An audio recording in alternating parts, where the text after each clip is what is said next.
Bharat Ratna doctor Babasaheb Ambedkar यांचा पूर्णाकृती पुतळा कुपवाड शहरात उभारण्यात यावा अशी मागणी नगरसेविका प्राजक्ता सनी धोत्रे यांनी केली आहे।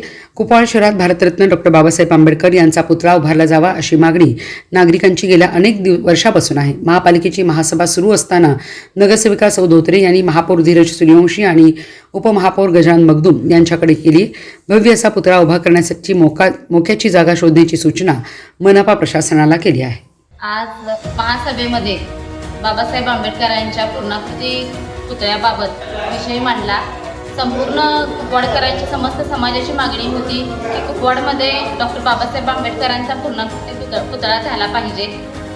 या संदर्भात मागणी केल्यानंतर महापौर आणि उपमहापौर साहेबांच्याकडून आलेला आहे की लवकरात लवकर त्या पुतळ्यासाठी जागा बघून पूर्णाकृती पुतळा त्या ठिकाणी उभारण्यात येईल। त्याचबरोबर वाचनालय, लहान मुलांना खेळण्यासाठी थोडीशी पटांगण अशा पद्धतीचा मोठा भव्य पुतळा उभारण्यात येण्यासाठी महापौर साहेबांनी नगररचना विभागाला तातडीचे आदेश दिलेले आहेत की योग्य ती जागा बघून पुढील बैठक घेऊन जागेची पाहणी करून कामाला लवकरात लवकर सुरुवात करूया अशी।